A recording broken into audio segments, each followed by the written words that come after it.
Ladies and gentlemen, sports fans alike, welcome to another edition of Bill Swerski, Sports Talk Chicago.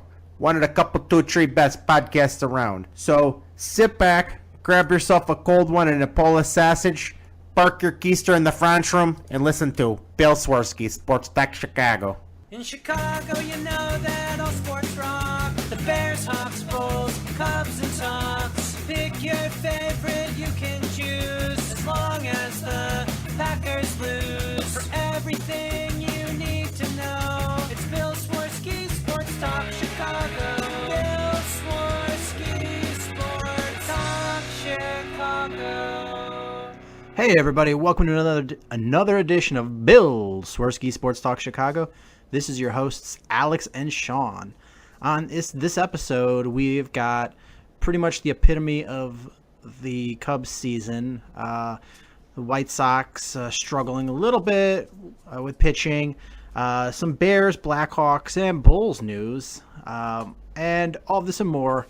But first, I'd like to thank our sponsor, the Rockford Ice Hogs. If you're not familiar with the Rockford Ice Hogs, they're the AHL minor league affiliate of the Chicago Blackhawks. What does that mean for you? You get to see the stars of tomorrow today at family-friendly, affordable prices. The stadium is only 90 minutes away and is probably the best AHL stadium that you can imagine. Tickets are super cheap and affordable. They're a fraction of what you'd pay going to the Blackhawks. So head on over to icehogs.com. I know the season is over, but you can get yourself a hat and a jersey and sign up for season tickets. So head on over to icehogs.com. Tell them Swerski Sports sent you. All right, Alex. We are coming to you today on Father's Day. We've got a full slate here today. We've got a little bit of Bear stuff. The NHL draft coming up this coming weekend. And some interesting rumblings possibly with the Bulls. And then we've got, middle season of baseball. What do you want to start with? Well, we haven't really talked much Bulls in a while, and I'm kind of thankful for that, but I guess we should get this one out of the way because there's some interesting talks, but, I got some opinions on that. Yeah. So this is a lot of conjecture. It's a lot of rumblings that the Bulls, specifically Garpax, are interested in trading Jimmy Butler. And the rumor is that one of the teams that would absolutely love to have Jimmy Butler is the Boston Celtics. Has been talked about for a while now. Yes, but was it yesterday that was finalized? The Boston Celtics have the number one pick they had the number one pick in the upcoming draft, and they traded that to Philadelphia for the number 3 overall pick and then future draft picks as well. So the rumor mills are going all over the place that the Celtics are going to try to use all of these assets that they have to try to trade for Jimmy Butler. Yeah, it's something that has been in the talks for, not this particular trade, obviously, but trading Jimmy Butler for picks for future assets and yada yada has been a talk for a little over a year now, I would say. And I think a lot of people are kind of on the fence because, yeah, Jimmy Butler's talented, but this team's obviously not going anywhere. And I was watching the finals, Game 5, when the Golden State Warriors were kind of running away with it at the end and seeing probably the next dynasty in sports, probably the Golden State Warriors, I'd say. And you really watch it and you realize how far off, how unbelievably far away the Bulls are from a championship in this current state. Yeah, absolutely. I watched more of the NBA Finals than I really expected to. And you have LeBron James, who is the single best player in basketball today, and Kyrie Irving, who is a former number 1 overall pick and an absolute phenomenal basketball player. Plus, you have a bunch of good basketball players around them. It's not like it's a team of scrubs. And they just got manhandled by Golden State. And even when they played an amazing basketball game, Golden State would still take the game. Well, yeah, I mean, they're just so talented from top to bottom. And they were that way the past few years, but then you added Kevin Durant, and you're thinking, that's unstoppable right there. Yeah, so, I mean, I'm right there with you, is for the next probably three seasons, is what's the point? I mean, nobody, barring like a catastrophic injury, like a season-ending injury for Durant or LeBron, who's really going to compete with this? I mean, maybe the Rockets, maybe the Spurs, but the Bulls can't compete with that. So, yeah, I mean, you've got Jimmy Butler, who's a good basketball player, not a great one, but he's an all-star basketball player. He's an all-star, but he's not anywhere near the level of like a Kawhi Leonard or a Kevin Durant or LeBron James. And that's what's kind of irritating because, I hear some Bulls fans treating Jimmy Butler like he is on the levels of a superstar. And I say, yeah, he is an all-star player, but he is not a superstar. You cannot put him in the same conversation as LeBron or Kevin Durant or, like you said, like Kawhi Leonard, people like that. You can't put that in the same conversation. No, absolutely not. So when they talk about the Bulls possibly trading him, given the fact that Gar and Pax are awful at drafting for the most part over the last however many years, it's a scary proposition because you're going to put high draft picks in the hands of these two goofballs. But the fact remains is that over the next 3 years, while LeBron is still in his prime and that super team in Golden State is together, you're not going to win anyway. So by that time, is Jimmy Butler is going to be due for another contract. Are you going to give him another, like a super max contract, and then hopefully have built some pieces around him, or do you trade him now? And that's a huge if. Yeah, and that means he wants to stay with you as well. But or do you trade him now and hopefully get a few young players that by the time that they're coming into their prime, that those other teams are fading. LeBron age is catching up to, and age and miles are catching up to LeBron, and that super team in Golden State will break up because of contract reasons. So yeah, my brother Jason Pat, FanRag sports manager, really big NBA guy, knows a lot about it. I suggest you look at him. He was saying the other day, a really good tweet that he tweeted out, basically saying that he would much rather enjoy a rebuilding Bulls team than this mediocre Bulls team that has no direction, no real destiny, and just have a bunch of old, washed-up players. And I agree with him. Oh, I fully agree. I mean, I would still keep, if it was me, I would still keep Rajon Rondo, just because he was a great leader for the young players and the young players. Which is odd because we didn't see that coming, but it's definitely true the way it played out. Yeah, and I mean, honestly, think about it this way: is the Bulls are worried that Dwayne Wade is going to opt in for this coming season and be on the books for $25 million. Yeah, something around that. But if you go to Dwayne Wade and say, "Listen, we're going to trade Jimmy Butler on draft night for a bunch of picks, and it's going to be you, Rajon Rondo, and a bunch of like 20-year-olds," odds are he's going to opt out.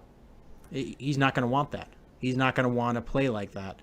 And suddenly you get off. I mean, you're going to have to find some addition because of the way the stupid NBA trades work, where you have to have equal salaries. But you'll get $20-some million off your books, and you have a bunch of young players to build around.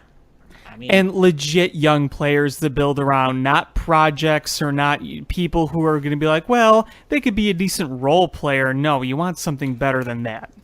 Yeah, I mean, if you end up with a bunch of, the number 3 overall pick and probably that Brooklyn pick and the next year's Philadelphia pick, and all these picks for Jimmy Butler, then I mean that's not like a 16th overall picks. Those are going to be like top 5 picks. Those are where you can get like legit players.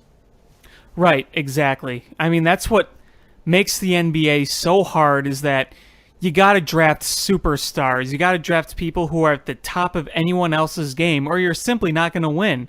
I mean, like we talked about the Golden State Warriors, who's going to suddenly draft or develop a bunch of guys that are going to be able to compete with that? Right now, it's like not going to happen. Yeah, I mean, we've gone through the free agent list, and it's pretty abysmal. So what else? You don't really have a lot of money right now, assuming that Dwayne Wade opts in. You're going to repeat last year. Is you'll probably make the playoffs at the bottom of the heap. You'll face Boston or the Cavaliers, one of the two, basically. And they'll knock you out again. And I mean, if you're okay with that and just living like that, then I mean, I guess that keeps you your job in Chicago. But eventually, the fans are going to stop coming. I know you don't see it because the Bulls fans are extraordinarily loyal, but eventually they're going to stop coming. Yeah, I mean, it's for the best of the organization, and kind of like with the White Sox thing, I think fans are going to be much more willing to spend money and pay attention to this team if they're rebuilding rather than a directionless, mediocre heap of garbage, because there's no interest in that. You know what the outcome's going to be, and there's really nothing to look forward to. With a rebuild, yeah, the first few years can look really ugly, but you know there's a reason, and there's probably some key guys in there that you're going to be excited about seeing as they develop. I mean, look at the Cubs rebuild. There were a number of guys, we would watch some awful teams, but there were a number of key guys we would just like watching, therefore we invested in the team. And I think it would be the same thing with the Bulls. If you're just going to keep the same mediocre path, then it's like, what's the point? What's the point of watching? What's the point of buying tickets? What's the point of buying jerseys? There really isn't much. Yeah, I mean, it's as much as you like to have a face of your franchise like a Jimmy Butler, is you have to risk things to get better. You're not going to luck out and win the lottery when a LeBron James comes into the draft, because they don't come along that often. Right, exactly. I mean, even when a Michael Jordan was drafted, he wasn't drafted number 1. Is LeBron James, everybody knew he was going to be a superstar coming out of high school. And there's not those guys anymore. And those guys don't come around very often. So to just wait around for those, that's your plan. That's just stupid. But if you have a trade asset like a Jimmy Butler, and as much as I would hate to see him go, because this team is going to be bad because they don't have him to bail him out, and they won't have a Dwayne Wade. And although he's a shell of his former self, he still on certain nights can really carry a team still. And you won't have either of those if you trade Butler. And you're going to be going with a number 3 overall pick this year, and then probably some future picks. And it's, you're really banking on your abilities to scout and some luck in the draft as well. Well, and that's another thing that brings up is, there's the whole wanting to watch a rebuild aspect, but also what are fans and their attitudes going to factor in on who does it? Do we trust Garpax to do it? Do we trust Garpax to scout and do this right? We'd probably, let's face it, we'd have much more confidence in a rebuild if it was a completely new party coming in. Unfortunately, right now, that's not the case. There's a lot of trust in this involved as well to do something right. I think track record plays a huge factor in it. I'm going to bring up the Cubs again. A guy with a track record like Theo Epstein is going to be a lot different than if Hendry tried to do the rebuild. There'd be a lot different, with the feelings and the attitude of people. So, would you trust Garpax to make the right picks if they got him? I bet a lot of people would say no. And part of it is, I mean, another thing that we don't really talk about with that Cubs rebuild is it wasn't cheap to go out and hire an executive of the level of Theo Epstein. And it's not just Theo Epstein you're bringing Jed Hoyer, you're bringing in Jason McLeod, you're bringing in all these new scouts and an analytics department, and you're upgrading all of your facilities around for your training facilities to be the best in baseball and be competitive with anybody else. So you're investing in your infrastructure. Part of the problem with the Bulls is their main reason for existence, as far as Jerry Reinsdorf is concerned, is that they are there to make a profit for the owners, first and foremost. Right. And if you start investing a lot of money into infrastructure, it cuts into your profits. Right. And I understand that for the Cubs, they're looking at this in the long run, that the franchise is going to be more valued. The revenue brought in from a championship, future earnings, et cetera, they're looking at it the long term. But Jerry Reinsdorf, I mean, not to be morbid, doesn't really have a long term. He's a very old man. Well, he's even said that before. I mean, mainly with the White Sox more than the Bulls. He's even said, like, I kind of want to see us win again before I go. He finally gave in with the White Sox rebuild, but I definitely see where you're coming from that, because he's even said that before. Yeah, so I honestly don't see the Bulls, and I don't know even who the right person is to lead that charge for the Bulls, and because the NBA is a different beast. I know there's a D League, but the way it's set up right now is it's kind of a joke. There's no real minor league system. It's basically, these are your guys that you have on your roster. These are the guys you're going with, and there's no minor league system. There's no big infrastructure. So, I mean, really what you're doing is paying a premium for a general manager with a proven track record and paying for top scouts.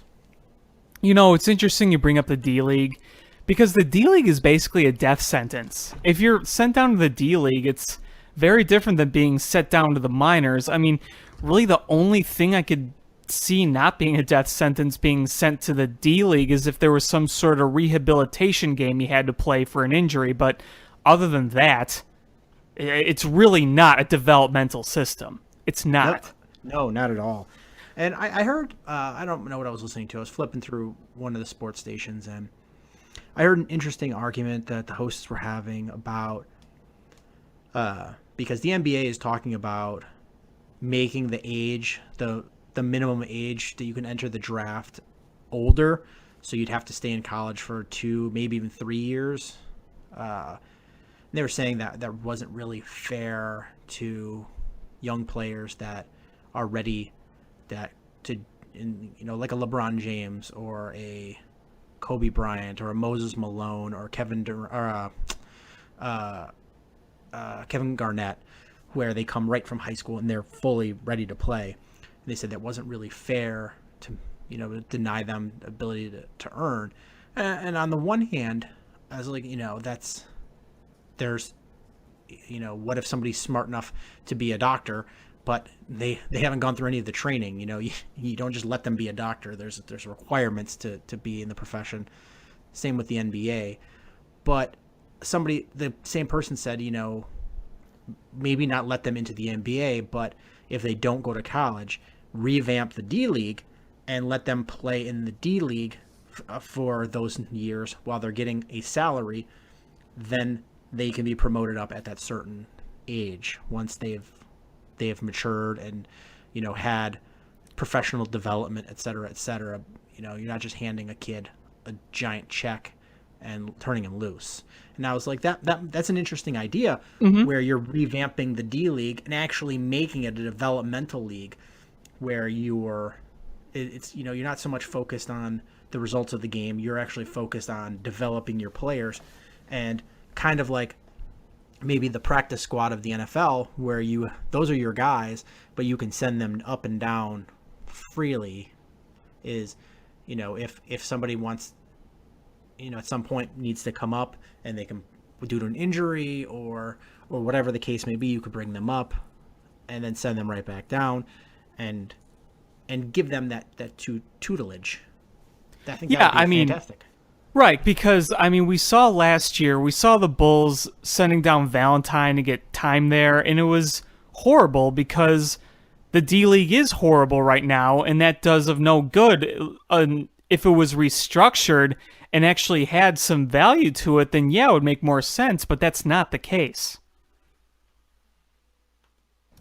Yeah, not at all. It's just another revenue stream where, like for the Bulls, it's for the fans in the richer northern suburbs that don't want to come all the way into the Bulls game can go see them at, the Sears Center. Yeah. That's really all it is. It's a little cash grab. It's nobody knows who the players are on there. I couldn't tell you a name of a single player outside Valentine that plays there. And Valentine, here's the thing is you have him on the actual Bulls roster and he's, not good.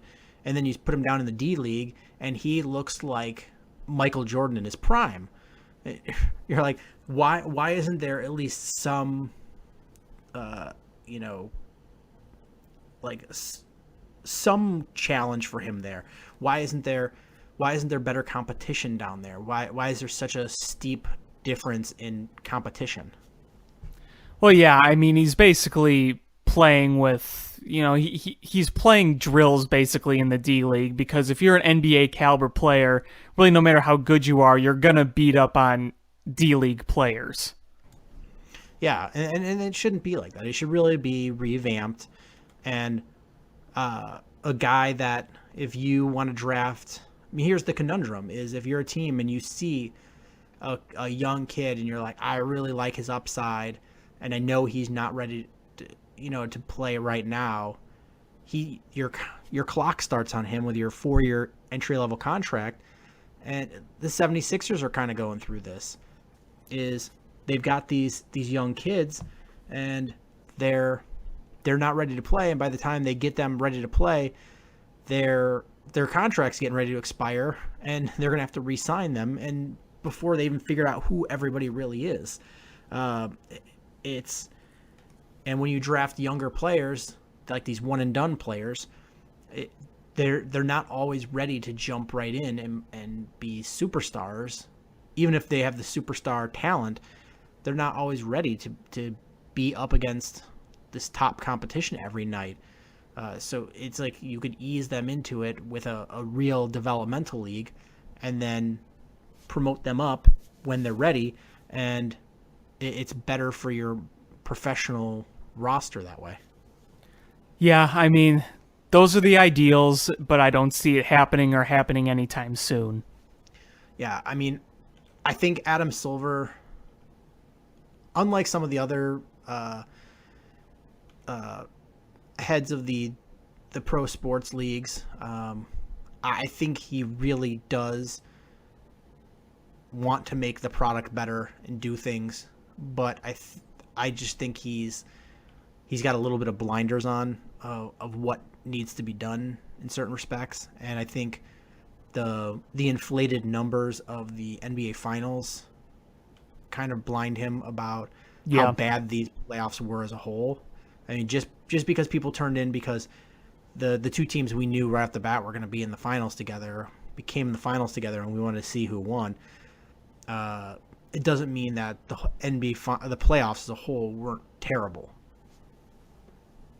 Yeah, it doesn't help when you know who's going to be in the finals, and automatically people are just like, even including myself, I'm like, well, until the finals, who really cares what goes on? We know what's going to happen.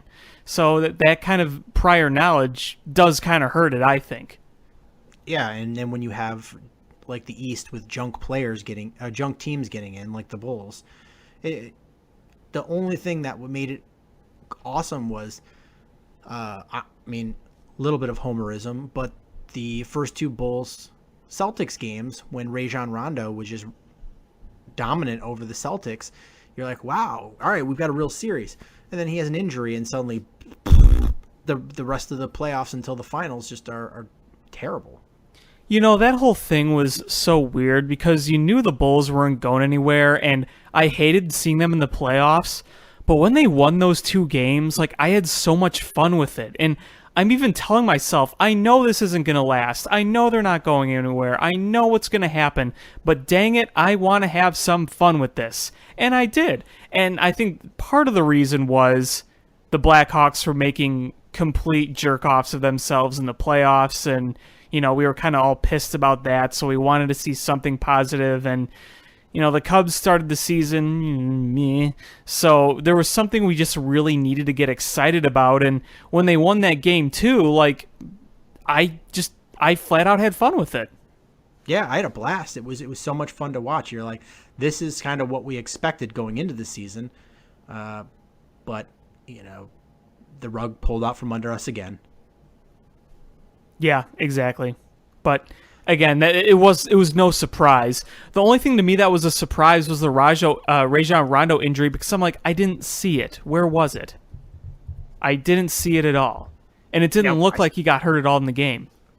Yeah, it's either some backdoor kind of thing, or he was injured, a non-basketball injury. Yeah, because there were multiple reports where it was, but they all didn't add up. So I'm like, what's going on here? So I was just really confused. Yeah. But, you know, the NBA draft is this coming Thursday, and it's weird. It's at 3 o'clock in the afternoon. Oh, sorry. It's Pacific time. Pacific time. Pacific time. And so it's 6 o'clock. So it's 6 o'clock on Thursday. We will know whether or not Jimmy Butler is still able at that point.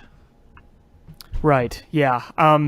There's going to be a lot of speculation until that time. There's going to be a lot of talks, but if you want my personal opinion, I think he's going to be a Bull. I don't see Garpax trading him. I don't. I see them either. chickening out on anything. They're not going to do it. Yeah, I don't either. And I think Danny Ainge will put together a very nice package, but I have a feeling that Garpax, unless it's just absolutely so lopsided towards the Bulls that they can't refuse, I think they'll refuse. I'm right there with you.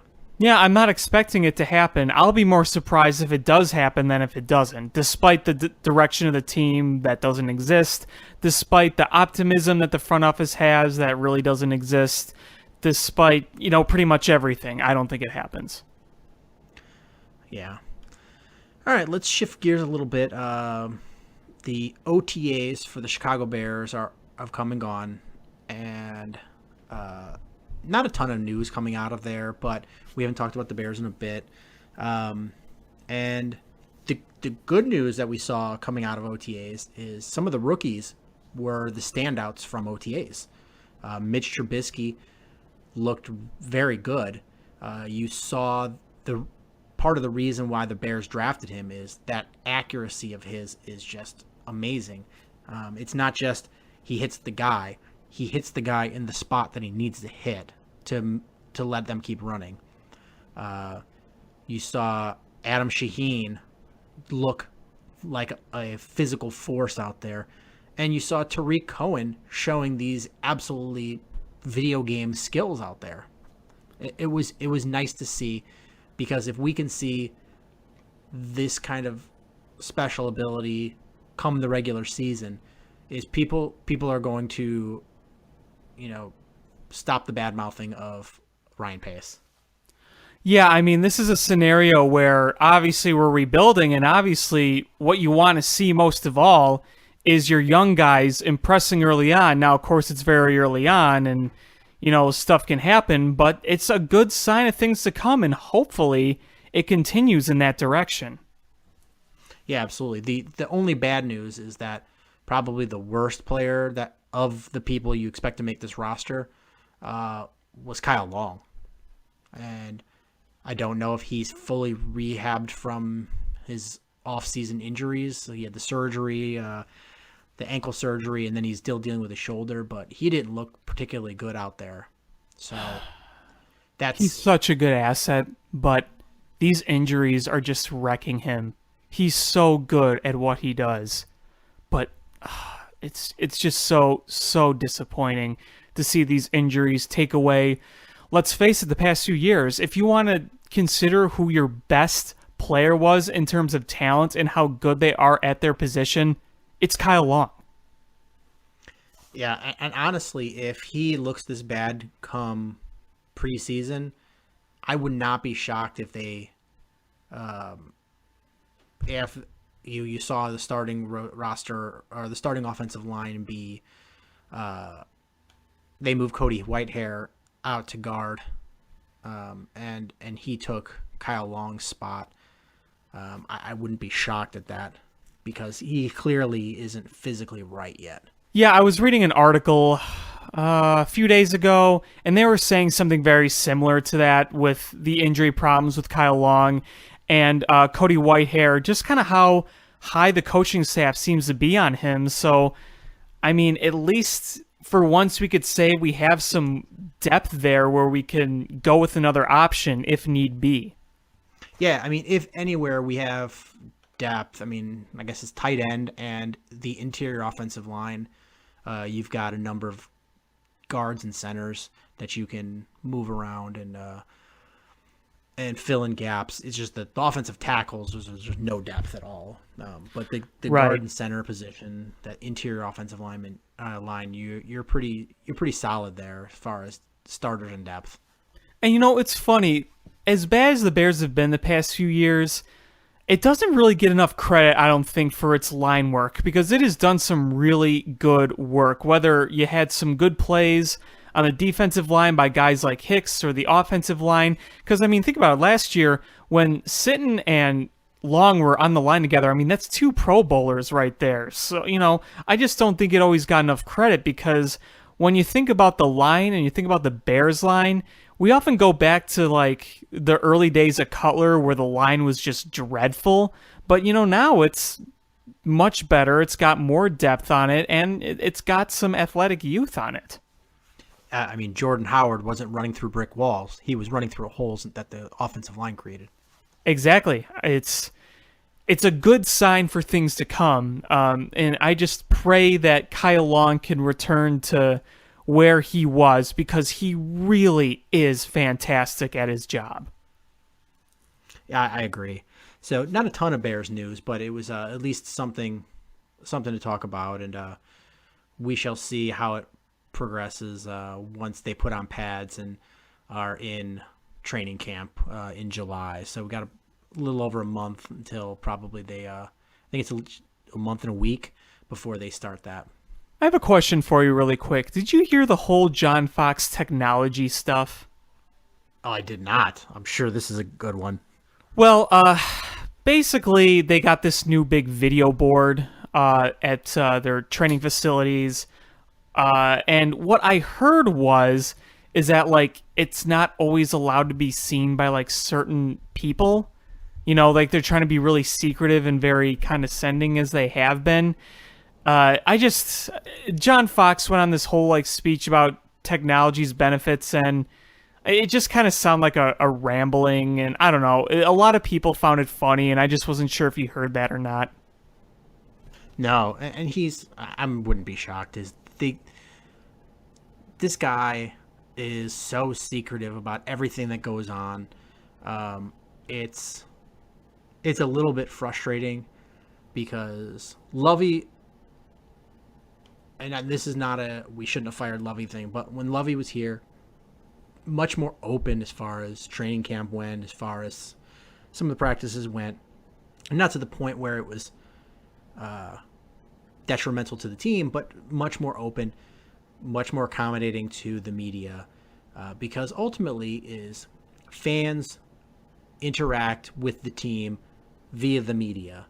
That's right. How we know about things, is because, you know, what of the millions of Bears fans, what fraction actually go to the practices and go to training camp? Very, very, very small. is we're reading. We want to consume the stuff, and if you don't give media access to stuff, and when you have the same guys, it's not like there's a scout from the Packers there showing up in a ridiculously fake mustache, pretending to be a Chicago Bears beat writer. It's who these guys are. You know who Hub Arkish is. You know who all these guys are when you see them walk in, because they're the same guys every single year. And to not give them anything, it's just kind of a slap in the face. Yeah, I mean, there's a reason why the Chicago Bears are one of the most disliked teams when it comes to media interaction from Chicago sports media folks, is because of that reason. Yeah, and I understand if there's some sort of trade secrets or things like, you're working on special plays that you're going to implement against the team specifically. I get that. You don't want those to leak at any way.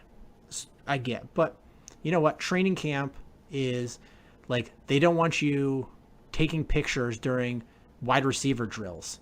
Have you ever seen a wide receiver drill? They're so mundane. They're just, they have a route, and all the guys just run that same route over and over while either one of the backup quarterbacks or one of the assistant coaches is throwing balls. The high schools run it every day in practice. I don't understand why that's something you can't take pictures of. Ooh, look at them running that route in that still frame. Now we can counter every time they throw. Yeah, it's ridiculous. It's kind of like, basically what it is like the news when they talk about training camp and they run the B-roll. It's basically B-roll material. Nobody's focused on it. It's like, and under John Fox I've gone to training camp, and they're just like, now you can take pictures. And it's when people are walking around and they don't have their helmets on, they're getting drinks of water, and then they're like, okay, now they're running, this drill. You can't take pictures, and they have somebody there like chaperoning you. It's kind of, it's ridiculous. Yeah, it is, and they're doing this when they haven't been good in years. It is embarrassing. It really is. It really is embarrassing. Oh, well. All right. I guess let's move into Blackhawks before we hop into baseball and wrap this up. So, a few Blackhawks things going on this week. A recognizable name is now the assistant coach in Rockford. I don't know if you saw this. I know they hired someone, I just didn't see who it was. Sheldon Brookbanks. Oh, no kidding. Yeah, he is now an assistant coach with the Rockford Ice Hogs. So that's kind of neat. I mean, he just retired not too long ago. Yeah, Sheldon Brookbank. I remember him. Yeah, so it's a recognizable name from, didn't spend too long here, but definitely a name that fans will recognize. Oh yeah, for sure. And we officially have replacement for Mike Kitchen. Is they hired not one, but two coaches to replace Mike Kitchen, Ulf Samuelsson and Don Granato, who, very well known last name in hockey. But it's going to be interesting to see how they have two guys replacing one in the coaching staff, especially under a guy like Quenneville.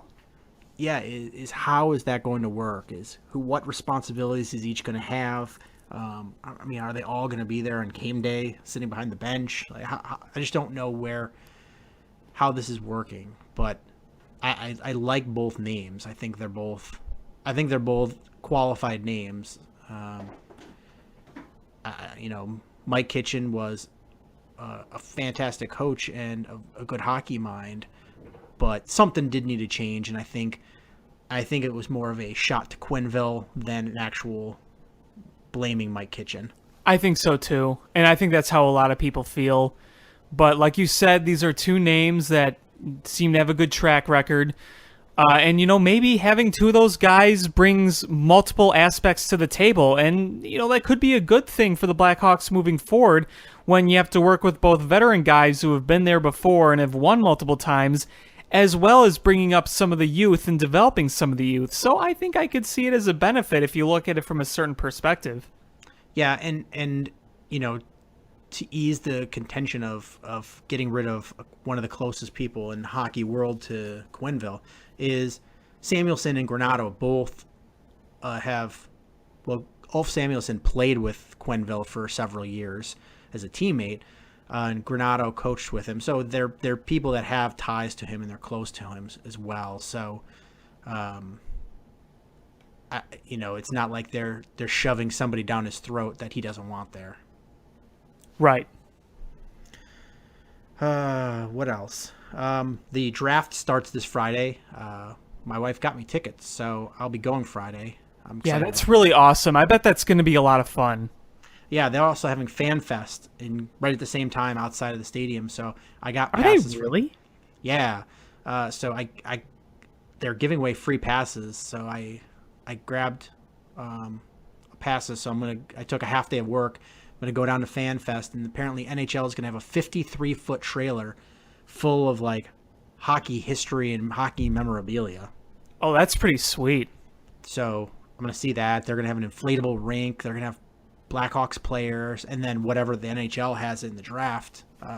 So then I'm going to head to that afterwards. So it should be a fun time, but it's going to be interesting because, the Blackhawks, if they're going to be making moves, will probably be this week, you'd think. Yeah, I mean, there's all the rumors right now talking about how it's most likely there's a big part of the core that's going to be traded. Not really specifically named, but there's a lot of speculation of who. Obviously, it's not going to be Jonathan Toews, but they said a member of the core most likely to be traded. Yeah, and I'm hearing rumors from people that I trust that have much more close ties than I do, that the team is way more willing to trade Duncan Keith than they are Brent Seabrook. Really? Yeah, because of what Brent Seabrook brings to the team as far as leadership, and just that locker room, ability. And so they said they're much more willing to trade Duncan Keith than they are Brent Seabrook. So that was interesting. That is interesting because, I mean, they know a lot more than I do, and I don't know what goes on in that locker room, but it seemed to me like Keith has more in the tank when it comes to playing. But, You saw a definite decline, though, this year. Oh, I'm not denying that at all, but I don't know. I feel like he has a little bit more left in the tank than Seabrook. But, maybe next year that changes and Seabrook plays a lot better than Keith, regardless of where they are. So, I don't know. I find that really interesting.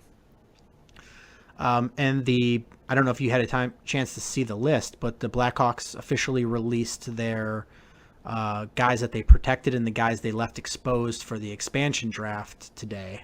Yep, I have the list right in front of me right now, and for the most part, it doesn't really surprise me who's on the protected versus the unprotected list. One person that I think is interesting, that interests a lot of people, Thomas Yurko is protected, and I think what that tells me is that the Blackhawks really want to work with him and make him work. He's still young, he's clearly got some talent, so it seems like the Blackhawks are very high on Thomas Yurko, and they want to keep moving forward with him.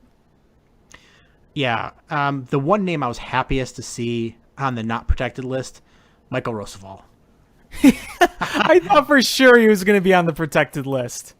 I saw that and I was like, please let him go. Please let him go. But from what I hear is it's going to be Trevor Van Riemsdyk that goes to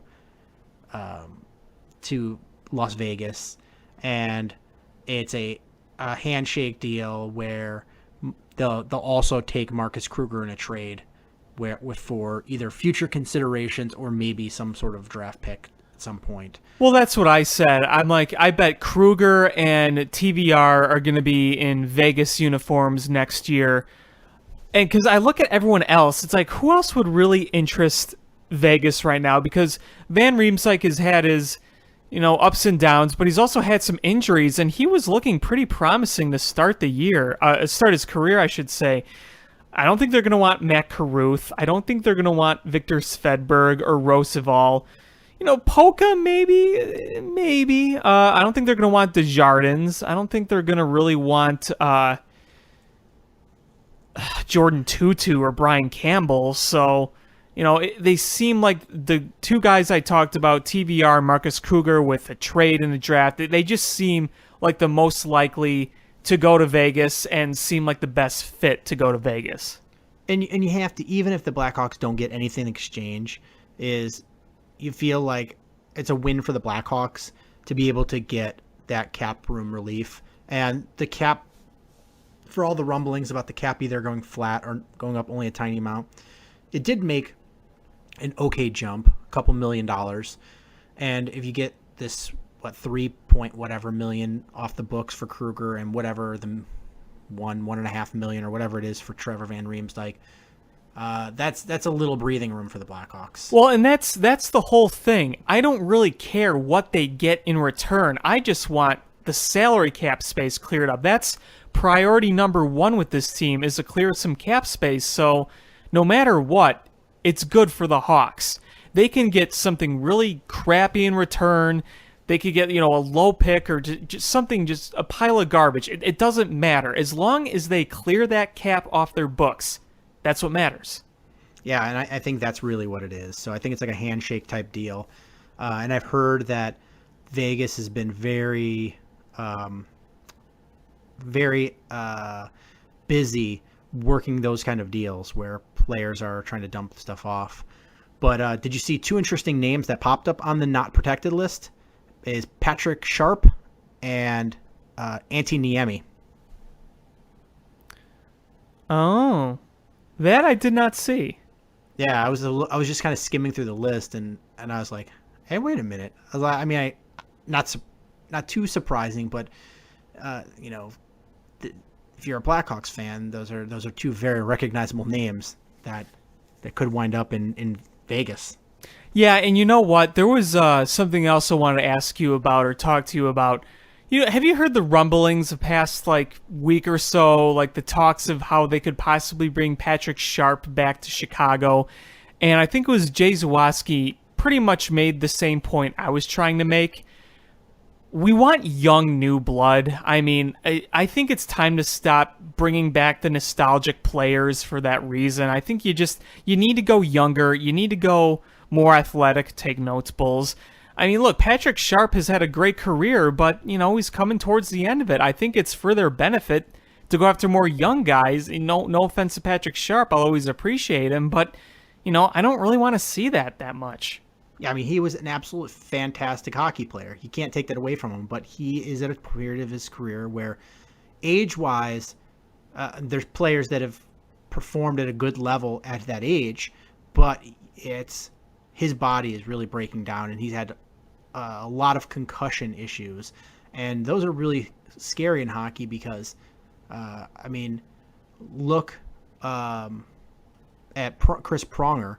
Is that guy was playing at an absolute dominant level when in 2010 when they played in the finals against the Blackhawks, and I don't think he ever played a game after that series. Yeah, I don't remember if he played much, but even if he did play, it really wasn't much. So, to your point, it's guys like him or, Brian Campbell last year. At first I thought, okay, I don't mind bringing him back. And, kind of up and down year, but really towards the end, you can tell he doesn't have it anymore. So, in this time as a Blackhawks fan, you gotta start accepting the fact that you're gonna need to get some new faces and some younger faces. It's gonna have to be that way. Yeah, and put your defensemen in a position to win, and not get rid of them and the sign of anything that you don't like, and let them play and win 2 back-to-back championships in Pittsburgh. Right. But yeah, it'll be fun. So, this time next week, we'll see. We'll know who the roster for Vegas is, who is taken from the Blackhawks, and what they drafted, because they actually have a first round pick this year. Yeah, thank goodness. And that'll actually make watching the first round more worthwhile. I mean, I'll watch it either way because it's interesting to see. But yeah, definitely. Who's the first pick this year? That's who is that again? Oh, let me look quick. I don't remember what the order is. Because remember, Colorado is 4. They got screwed. Let's see. The draft order finalized. It is New Jersey. New Jersey, that's right. Yeah, so the New Devils Jersey, get the first pick. Philadelphia, Dallas, then Colorado. Yeah, Colorado. Poor Colorado. They had awful year last year. And then they get the 4th pick, not the 1st. Yeah. Blackhawks get 26th. Yeah, I mean, it's a first rounder. That is. And basically looking at our depth at goalie, please let it be a goalie. A good goalie. We need it. We really, really need it. All right. Now that we got everything off the plate, let's talk some baseball. Yeah, let's do it. We had the Major League Baseball draft this past week, all 7,000 rounds of it. It's amazing to see how many rounds there are in the Major League Baseball draft, and to think that they cut down the number of rounds. It really is, because I was looking at the Cubs draft recap, and I'm looking through like the first 10 and the first 20, and then just keep saying load more, load more. It's like, oh my goodness. Like, I can't imagine what guys like Theo Epstein go through when they have to scout these kind of people, because there's so many rounds. Yeah. I don't know how they do that. It's got to be something where the regional scouts weed people out, and then you only watch video or go see players that are really on their radar. I mean, with NFL draft, there's a lot of people drafted, but there's only X number of schools. So you watch a lot of film, and though they have all-star games and they have all these things that make it easier for people to take a look at that player, baseball is not, because you're drafting high school players. So you're drafting high school players. So just think about how many high schools there are that have a baseball team, how many colleges have a baseball team. In the NFL, you're scouting, there's like 100 Division I schools and like another 100 Division II schools. It's like 200 schools, period. So baseball is just a tough one. I can't even imagine how that goes. Yeah, and you got to look at sample sizes too, because you could see a player do one thing for a little bit and then something completely else in another little bit. So you got to consider that as well. Yeah, so the Cubs had 41 draft picks. And of those 41 draft picks, 16 weren't pitchers. Yeah, they went very arm heavy in this draft, and it really doesn't surprise me at all. Their top 2 picks were arms, and their top 4 picks were arms, really, their first 4. But they had 2 first-round picks, and they were both pitchers, one a righty, one a lefty. And obviously, the Cubs recognize the fact that there's not a lot of pitching in this farm system, so that's what they got to do for both the future and, maybe if you need to make a trade. So it was very smart on the Cubs' part to go very pitcher heavy. Yeah, so they had 2 first-round draft picks. They had their own, and then the one that they got when Dexter Fowler went to the Cardinals, and they got the Cardinals' first-round pick. And with the 27th overall pick, they picked Brendan Little, left-handed pitcher out of the State College of Florida, Manatee, Sarasota, a junior college player. And he was a highly recruited player coming out of high school, went to North Carolina, struggled there, and then went to junior college to regain his confidence. And And Baseball America profiled him as Little has taken impressive strides with his control with the workload he's gotten in junior college. He's been consistently around the strike zone, even if lacking pinpoint command. He has a tendency to finish upright and isn't always able to time his delivery. As a result, Little's strike throwing can come and go, and he'll sometimes struggle to get on top of his curveball. Still, Little's fastball reaches 96 and rests comfortably at 90 to 93 with above average life. His curveball shows tight top to bottom streak in the upper 70s and could be a true plus pitch if he's able to continue improving with his consistency. The lefty receives positive reviews for his work ethic and desire to improve. And from what I'm hearing, he has the best curveball in this draft. Yeah, it was ranked really high, and like you said in that report, which I read, is that he's got an explosive fastball. And, you know, when you're a left-handed southpaw and you're able to throw those kind of pitches effectively, that can really, really benefit you. So it seems like a good pick for the Cubs and something that they'd want.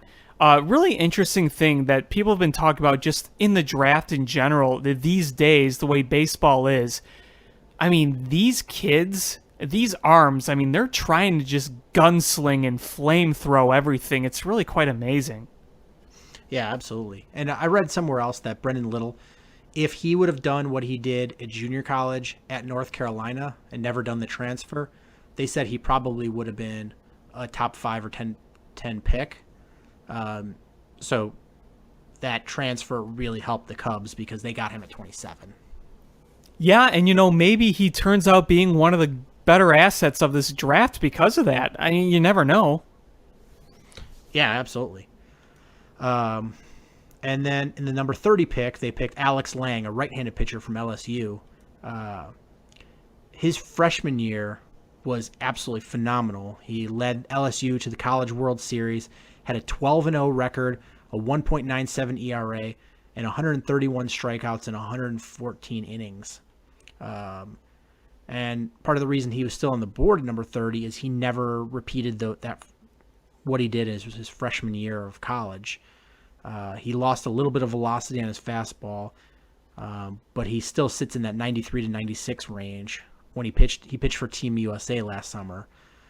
So some scouts are saying that it might be a fatigue thing, but he's another one that's got a great curve. That's saying it's unhittable.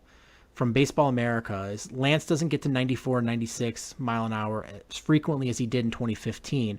But more than anything, teams have realized Lang's plus curveball is so good that they are much better off taking and hoping to do damage against his fastball. When he locates his hard-breaking curveballs, he can be dominant. But on nights he can't land his curveball for strikes, he's not shown that his command of the 90 to 94 mile an hour fastball is good enough to consistently get ahead with it. He shows occasional feel for his upper 80s changeup, which flashes late fade on the night or the right night. Lang's delivery involves some effort, which explains some of his command struggles. So again, he's another one that has great stuff that he just needs some work with him. So both of these guys are little bits of projects, but have phenomenal stuff. Right, and you know, with the way that the Cubs have been able to develop some pitching with like Chris Bosio, even though it wasn't really big in the minor leagues, you know, you could trust the kind of more project type deal right there. Yeah, absolutely. So this week, the Cubs had 2 series, one against the Mets earlier in the week, and then they just finished up today a series with the Pirates. And it's kind of been a microcosm of the Cubs' whole season. Play a bad game, play a good game, play a tight game. There's no consistency. You're not seeing the Cubs put together any sort of consistent effort in anything they're doing. And this week was an absolute microcosm of that. Oh yeah, I mean, this road trip was 3-3, and their overall record is 34-34. So, I mean, I think pretty much every Cubs struggle and every inconsistency was present from Game 1 of the Mets series to this finale against the Pirates. It was on off, literally. Yeah, I mean, wait. Yeah, it was they lost Monday, won Tuesday, lost Wednesday, won Friday, lost Saturday, won Sunday. Yeah, back and forth. the most frustrating thing is everything we do, the freaking Brewers do. If we lose, they lose. If we win, they win. So no ground is being gained. Luckily, nothing is really being lost, but nothing is really being gained. And I'm just kind of sitting here waiting for the Brewers to just kind of fade away. And I'm going to give my overall synopsis of what I think of the Brewers. I think they got some incredible talent, and their future is looking really good. But you look at a lot of aspects of that Brewers team, I just don't think there's any way they can keep this up. And it's almost like I'm waiting for it to kind of come to reality because, I don't want to take anything away from the Brewers. They've been doing some really good things. Eric Thames has been really fun to watch. They have some really good offensive pieces there outside Braun that have impressed us more than we anticipated. I got to give them all the credit for that. But, they're grinding out a lot of wins, and their bullpen has been atrocious outside Knebel, or however you pronounce his name. I'm waiting for the inevitable time where the Brewers fade away. Let me put this in numerics for you. The Brewers have played 71 games so far out of a 162-game season. So coming up on halfway through the season, they are the only team in the entire division that is under 500 at home. Mm-hmm. That's true. How are you in first place in this division and with a losing home record? Because everyone else is mediocre or bad. Yeah, Pittsburgh is not in the cellar anymore. Cincinnati took their rightful spot right in the cellar. So you're starting to see what the teams be where what we thought they were. Cincinnati's at the bottom. Pittsburgh, I guess I thought probably would be like a little bit higher, but St. Louis is not that good, right where I expected them, 31 and 37. But, I really expected the Cubs to have put together at least a little bit of a winning streak and wrestled hold of first place and kind of started to run away with it. Not run away, but at least walk away with it. Look, let's think of the record right now. 34-34. Let's just say they had 5-6 more wins and they hit, like a 37-38 win mark. Right now, I don't think there would be any sort of worry whatsoever about their chances in the division. None. Cubs right now are 9 games out of the wild card. They have to win the division against the postseason. They have to. Yeah, absolutely. Look at the other divisions. Yeah, the Cubs would be in 4th in the West. They would be in 2nd, but they would be way behind in the East. Right. They would be in 3rd in the AL West. They would be in 3rd in the AL Central, and they would be tied for 2nd to last in the AL East. We are very fortunate right now. We play in such an awful division. Yeah, this is this is a very, very bad division. And you know what? It's like right now what we're looking at, if you look at the division as a whole, we're saying, okay, I'm not talking about just Cubs fans. I'm talking about a lot of baseball fans and experts in general. The last thing people are waiting for is for the Cubs to kind of take over and the Brewers to kind of fall back. Everything else seems to be playing as expected. The Reds down in the cellar, and maybe the Pirates are a little lower than we thought, but people kind of pick them to be in the middle. The Cardinals are, they look worse than I thought they would look this year. I didn't think they were going to be great, but I didn't think they would look this bad. And by all means, I'm not counting those guys out yet because I just never can. every passing day, I worry a little less about the Cardinals, but I just cannot fully count them out yet. Now it's just, we'll see how the Brewers keep doing. I thought a month ago that by now they would have gone back to being the Brewers, and so far they haven't. They're proving the doubters wrong so far. And another thing with this week's games in baseball, or for the Cubs, is you're seeing the same old from the Cubs. You're seeing shaky pitching performances, and almost exclusively all of your runs are being scored on home runs. Against the Mets, the game 1 and game 3, every single run they scored was off of a home run.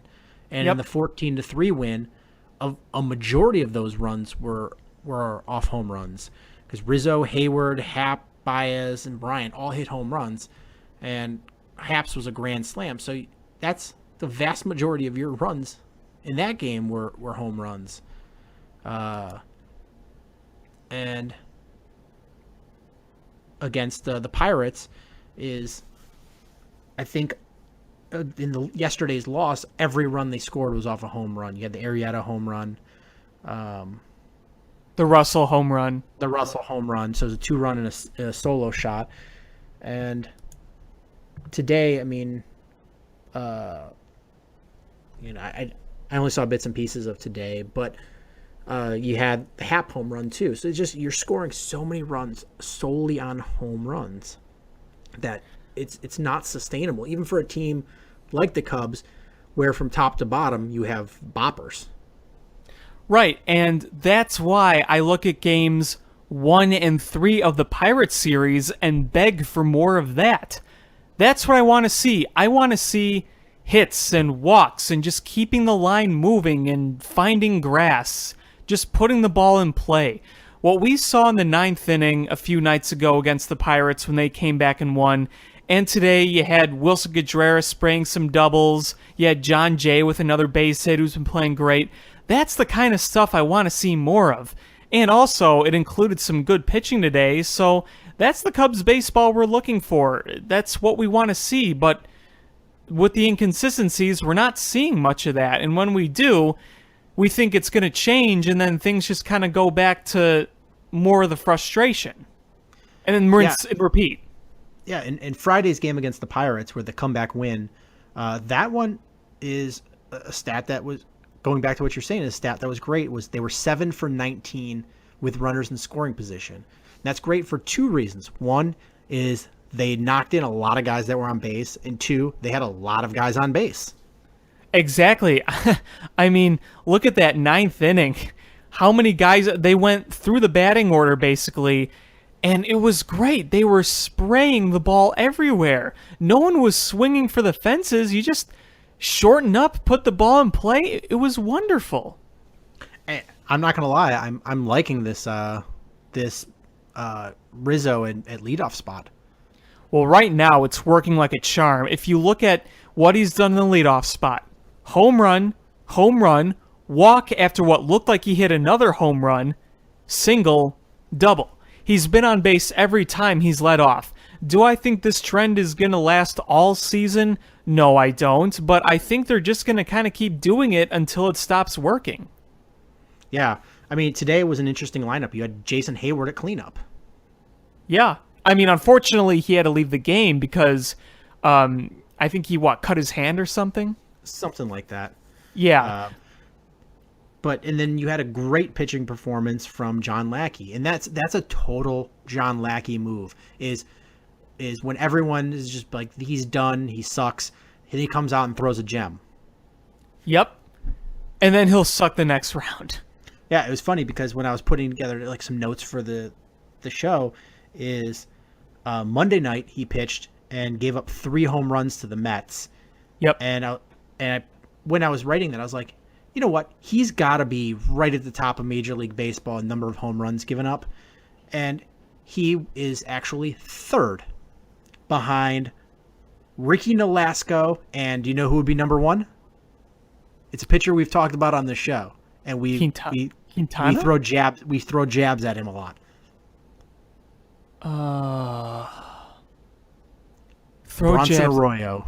Okay, that doesn't surprise me at all. Because if it was Quintana, I know he's struggled with the long ball, but I'd be shocked if he gave up that many. Yeah, Bronson Arroyo's got like a 7.35 ERA, and it sounds like he's finally saying, I'm done.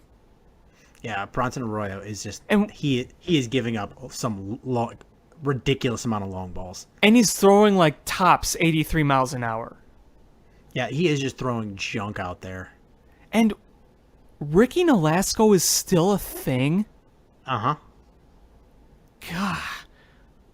Talking about Ricky Nolasco makes me think of like 2009. Yeah, so Lackey is not in good company right now as far as those home runs. But then he came back with a gem today.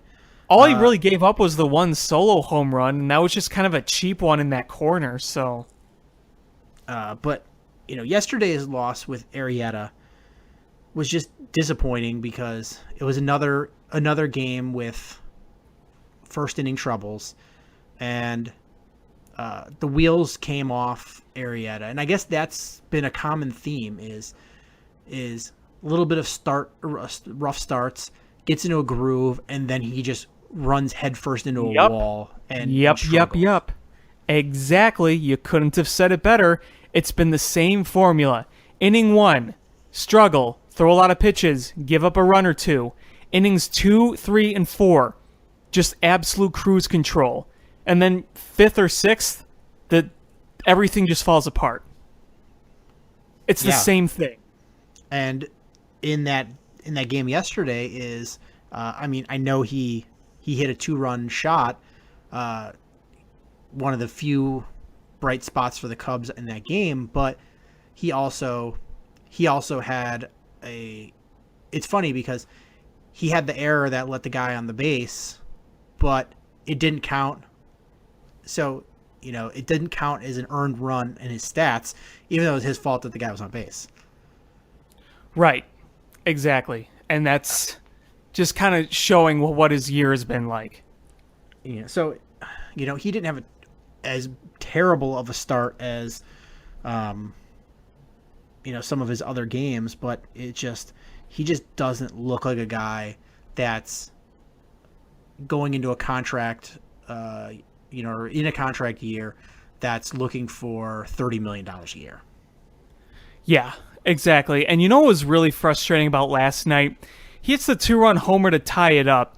And the whole time I'm just thinking as he's rounding the bases, as the final Cub makes the final out, and I'm like, all right, it'll probably be another 4 or 5 minutes until we give that tie game right back, until we lose it.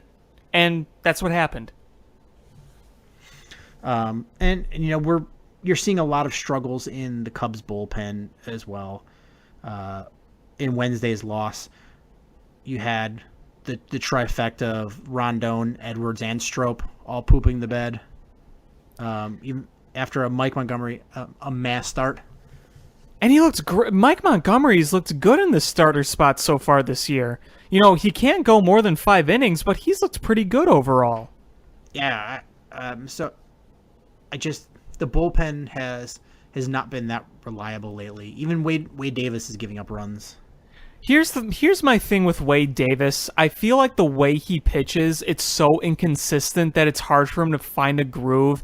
And you look at all the runs he's given up, which isn't many, they're really all just garbage runs. If the game is close, he's shut it down every single time.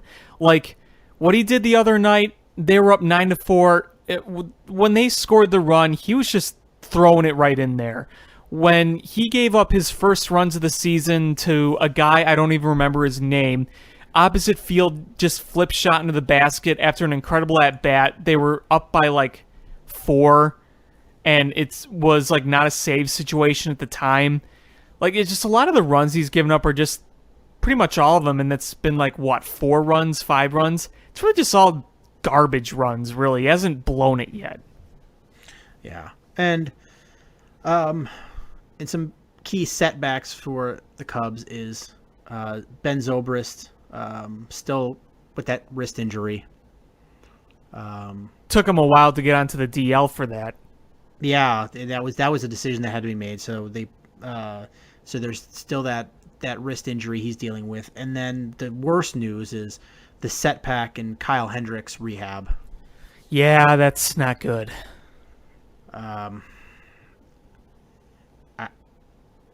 It's going to be an interesting one because the Cubs are going to need him if they're going to make a run.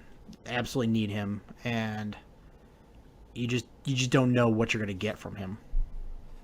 Yeah, I know. It's kind of been one of the problems all year is that there are scenarios where you don't know where you're going to get from who. Like, you can't really rely on Hector Rondon as much. Pedro Strop can go through stretches where he looks terrible. Then he'll go through stretches where he looks incredible.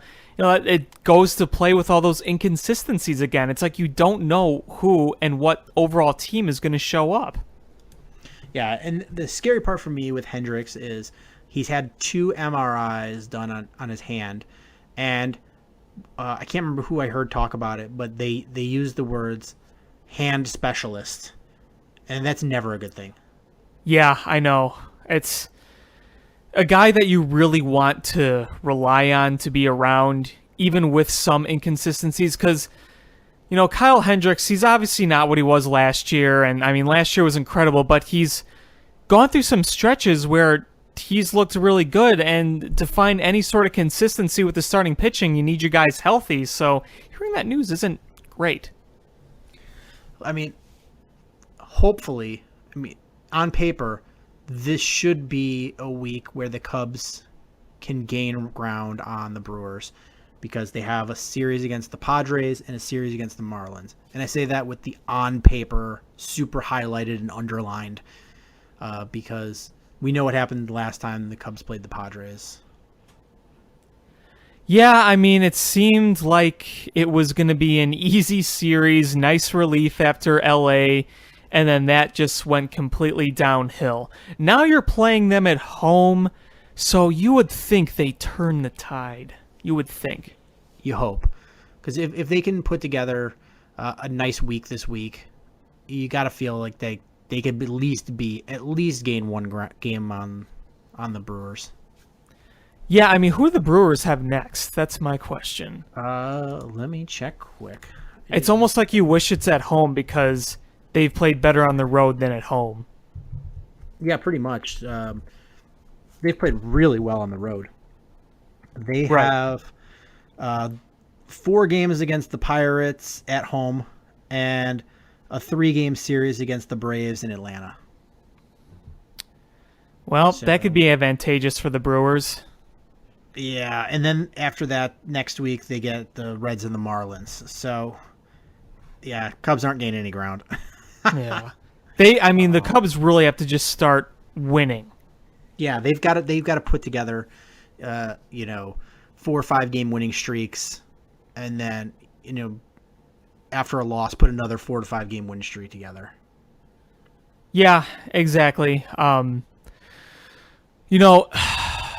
It's still strange. We're sitting here on Father's Day, June 18th, and we're paying attention to the Brewers, hoping they lose to gain ground in the division. I really did not see that coming. No, I didn't either. But that's the reality we're in. So, yep. And Chris Bryant was saying that, hey, listen, we can't rely on another team struggling for us to win this division. We've got to go out and take this division. And it's like, if they were playing any better, this would be probably another not very stressful division race. Yeah, absolutely. If they played, even the type of baseball they played in 2015, they would be running away with this division, and it would be another cakewalk, back-to-back cakewalks. And, that's not to say what could happen in the second half, because the last 2 years, we saw the Cubs really take off after the All-Star break. Like, think about back in 2015, in August and September, they were just rolling right along. And then last year, too, they got off to an incredibly hot start, and then they slumped in June and early July. Then the All-Star break hit. Then after that, it was back off to the races, and next thing you know, they were going to win the division in early September with a 17-game lead. So, the hope is at least by July, maybe after the All-Star break, if it happens again, if that great takeoff happens again, then, I think the Cubs' chances are pretty there. If you look at this division and if, you have the Brewers and maybe the Cardinals, there's really no one else that I think would pose a big threat. I don't think the Pirates are going to come back, knock on wood. Certainly don't think the Reds are going to come back, but, I still think that there is a possibility, despite how frustrating this team has been, that they will just kind of go on that second half tear. I could be wrong, but, I think it could happen. I don't know if they'll go on a tear. I mean, I think they'll put together some wins, but this is going to be a struggle all season long. This is not going to be an easy win for them if they're going to win this division. So they're going to have to go out in that second half and really grind and earn this. Yeah, I mean, that seems to be the established trend. I'm not saying book it, they're going to go on a tear, but I think that this team is talented enough to do it. Compared to anybody else in their division, absolutely. Right. Maybe this is a year where they win the division, maybe in upper 80s wins like 2003. If it wins you the division, that's what's important. There was another point I wanted to ask you about. Somebody said this, and this is a very big if, very hypothetical, so don't take this as me saying it. But if these struggles continue and they really kind of lose ground in this NL Central and things look kind of rough, would you be willing to see the Cubs kind of not really, obviously not fire sale, but sell a little bit just to kind of retool for next year? It's hard. You got to give up some players, and they have too many players, not enough positions. But you're going to have to part ways with somebody you like to maintain this, because you can't go out and build your rotation through free agency. You just can't. It's so expensive to have pitchers. But you're going to have to part ways with somebody. I don't know. Part of it is going to be depending on who you want to trade, who they want. But you're looking at Ian Happ possibly being gone. You're looking at Javi Baez possibly being gone. You're looking at Heimer Candelaria possibly being gone. You're looking at anybody in the minor leagues possibly being gone. And to be honest with you, for the right price, you're possibly looking at Addison Russell or Kyle Schwarber being gone. I mean, it comes to a point where you got to do it.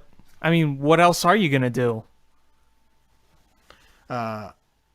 So you're going to have to give up somebody to get somebody. You're not going to be able to trade a Scott Feldman for a Jake Arrieta again. Right. And count on that. It just doesn't happen. Yeah, exactly. And when I brought up that whole sell thing, there was somebody talking about it, and again, it's just hypothetical. I just kind of want to get your opinion on it. Like, if you sold like a Wade Davis and you got something like really good in return, and then you used what you got in return to buy for next year, I think that's what they were getting more at, because what it seems like right now is the Cubs want to buy for today and tomorrow. So like if you make a big trade for a pitcher at the deadline, you're looking at guys with control so that you have him for this year and years beyond. So that seems like that's what's going to go on right now. And I think it would be kind of silly to say we're giving up this year, let's retool for next year, when you're playing in this division, you're so close. But let's say we were in another division and we were way behind. I think those talks would be a bit more legitimate. Oh, absolutely. If you're in a division where, if you were in the AL or NL West, where you'd be in fourth place and next to no chance of catching all three of those teams. No chance of the wild card, pretty much. You look at a Wade Davis and say, all right, adios. And look at some of these players that aren't there for long term, like a John Jay. Anybody that's not a core piece, yeah. I mean, I wouldn't call it a fire sale per se, but you have assets that you're not going to be able to utilize fully.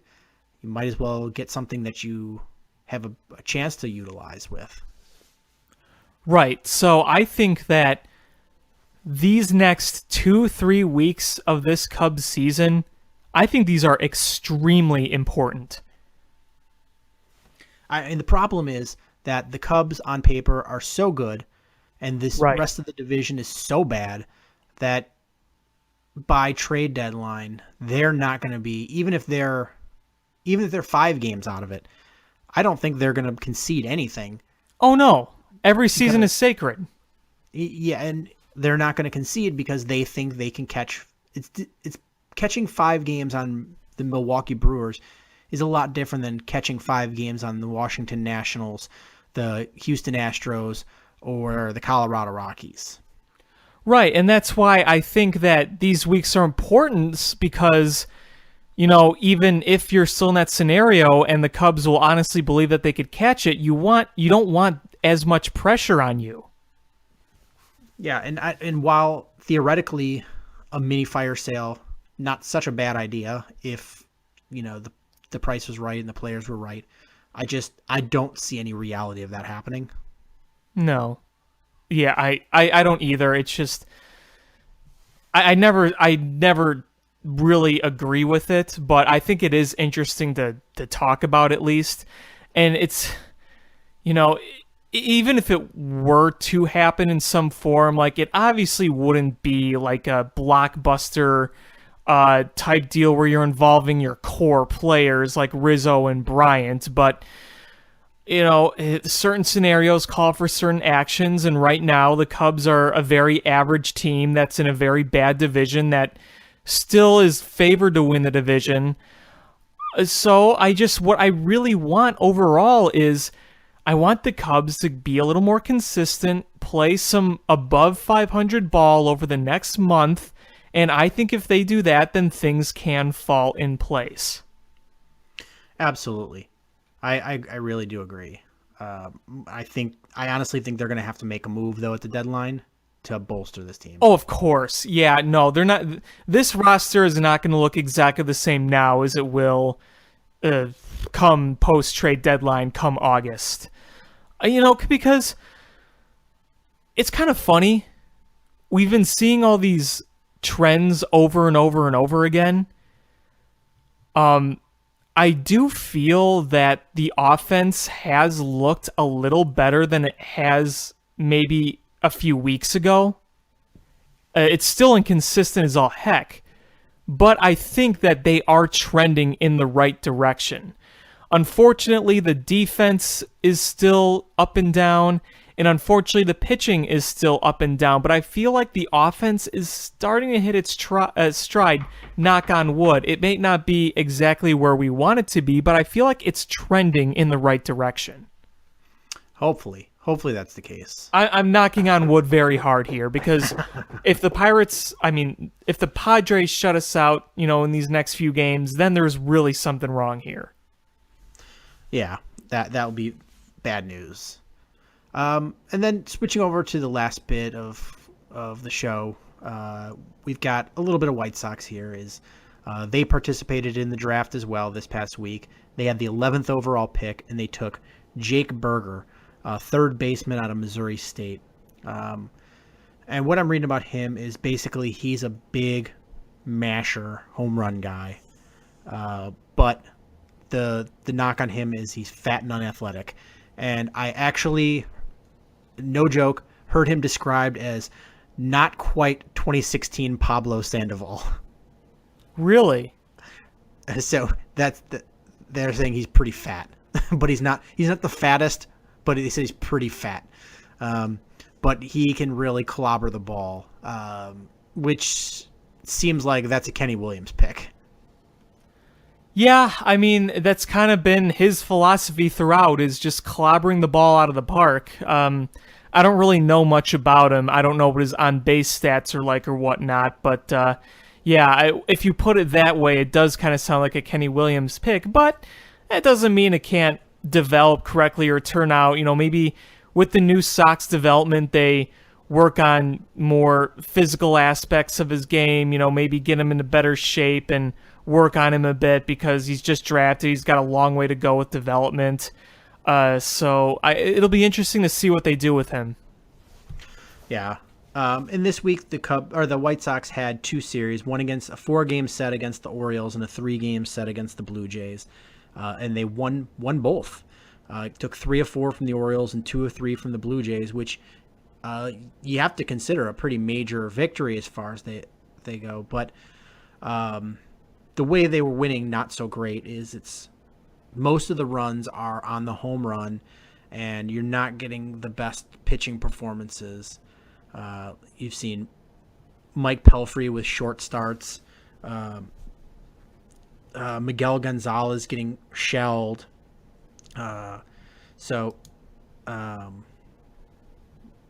It's been a lot of long ball and some shaky starts, and you had James Shields finally came back today from his injury stint, and he looked like doo-doo.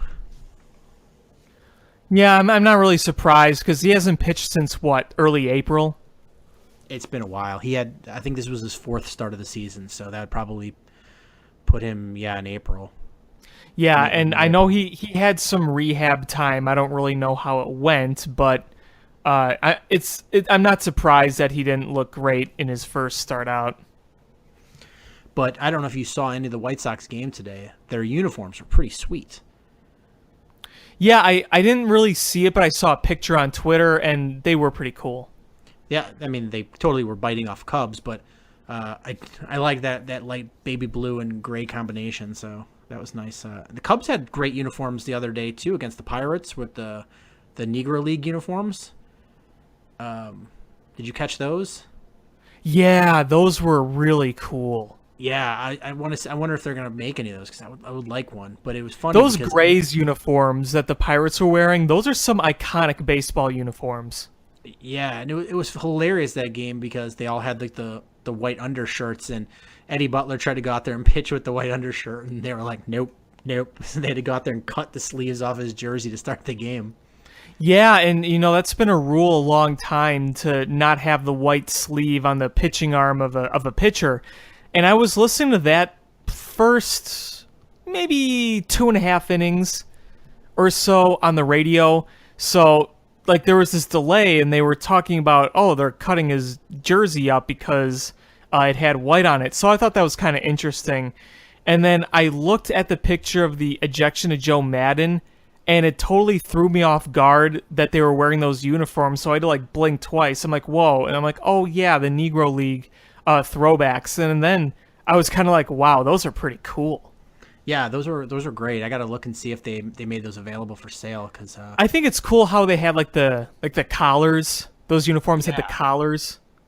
Yeah, they were nice. I like those. And that script font, that logo, as Len and JD described it, they described it as a beer logo, and they were kind of right. Oh, absolutely. But White Sox, I guess the biggest thing for this week is John Heyman came out and indicated that the Sox may not be interested in trading Jose Abreu right now. And they said that they expect to deal Quintana for full market value by the trade deadline, possibly to the Dodgers. So, I mean, is he saying that the Dodgers are kind of in agreement, or is that what their plan is? The Sox hope, I should say. He said that the Sox expect to get full market value for Quintana, and they expect to trade him by the trade deadline. I think that was his guess that the Dodgers would probably be the best candidate for that trade. I see. So the Sox expect it where they're not actually getting trade market value offers right now, is what you're saying. Yeah, well, he said from his sources that the White Sox are very confident that they're going to get full market value for Quintana. I see. And not have to take a lesser deal. But it's funny because then that leads into Keith Law was on the radio talking about Quintana and was saying how he fully thinks that Quintana has lost value in the marketplace as far as trade value. And Rick Hahn came on the radio and basically blasted Keith Law, not childishly, but was like, listen, there's people. It was thinly veiled at Keith Law. It was saying that that there's a lot of people that are doing their jobs in the media, but they don't know any of the facts involved, and they don't know any of the conversations we had or the people we've had conversations with about the player in question. And if he knew what I knew, he wouldn't be saying what he's saying. So what it sounds like is that there's still full market value with Quintana, and it's not just valued by the White Sox, but if they're clearly talking to other people, then other people still value him pretty highly. Yeah, that's the gist that I'm taking away from Rick Hahn, is that he's getting a little feisty because he must be talking to somebody that values Quintana pretty highly, and that where they think that they're going to come to a deal that they're going to be happy with. Yeah, I mean, I see two different teams that make the most sense to me. Houston and the Dodgers. A, because they're contenders. B, because they have the assets to make that trade. And C, it would really kind of help fill one of the last pieces of the puzzle. Yeah, I could see either of those teams being the team that makes a trade for Quintana, and just for the reasons you said. It's going to be interesting because, I don't know what everyone keeps saying, well, the full trade value for Quintana, but I don't really know exactly what that is. Is Chris Sale, we had an idea, he is an ace level pitcher, you expect a probably, several top minor league players and one player that is either MLB ready or an absolute stud, top 2 player in the minor leagues. And that's what they got. They got an absolute haul for Chris Sale. But Quintana is what is the value? Where does that go? Is it 2 of your top 2 minor league players? Is it 2 of your top 3 minor league players? Is it, what is his value? Right. I mean, I feel like my wild guess would be like one prospect step below what Chris Sale was. So still pretty big, but I mean, Chris Sale is a bona fide ace, and everyone knows that, and he's going to get the biggest kind of deal. Quintana will still get a lot, but not quite as much as Chris Sale. So, I mean, for the White Sox sake, is you hope that you're able to make this deal, and hopefully sooner than the absolute deadline, because the longer you keep him on your roster, all that can happen is his trade value is not going to go up from here. I think he's been in the league long enough where what he is. He's an established asset. Yeah, but he's not going to increase his value. It's only going to decrease by injury, or if he goes out there and has a game where he gives up 6 home runs in one game. Things like that is the only place he can go and his value is down. So you're the White Sox, you're going to try to move him as quickly as possible, and still get the deal that you want. Right, exactly. Like you said, they have their peak. They just don't want to go below that peak when it comes to trade value. And, right now, the White Sox, the way they're playing, very up and down, there's a lot of guys on there who are tinkering with their trade value as well. We're seeing Melky Cabrera play a bit better, both defensively and offensively, so that could help him out a little bit. We're seeing, guys like, I don't know, Yolmer Sanchez might be a guy they hang on to. I don't know if he has much trade value, but he's having a nice year. Jose Abreu was one I was going to bring up, but he was always kind of a guy that I didn't think they were going to trade this year. I think they were going to hang on to him. His Cuban connection and his kind of leadership has helped bring in a guy like Louis Roberts, so I think they kind of want to keep that guy around. And then Todd Frazier, I think, is kind of a toss-up. Yeah, absolutely. But that's all I really have for the show. I don't know if there's anything else you wanted to add, Alex. No, that pretty much sums it up for me. I thought we had a really good show tonight. Yeah, so I just want to say thank you guys so much for listening. Please make sure you subscribe on however you listen to podcasts, whether it's iTunes, Stitcher, YouTube. Share with your friends. If you have any questions, concerns, comments, feel free to hit us up on social media at ShyFanPat1, at Swerski Sports, SwerskiSports.com, Facebook.com/Swerski Sports. Thank you guys so much for listening, and until next time, bear down. Cubs win! What a lucky break! The good Lord wants the Cubs to win! We thank Ditka and God for all they have provided. Cubs win! Cubs win! Cubs win! Oh, I don't want her. You can have her. She's a Packer fan. She can't fit in my van. And she looks like Denver New Yorkers. Smoking crack is not legal on the plains. Bears 31 to -7. The Bears. Oh, when the Bears go bearing down.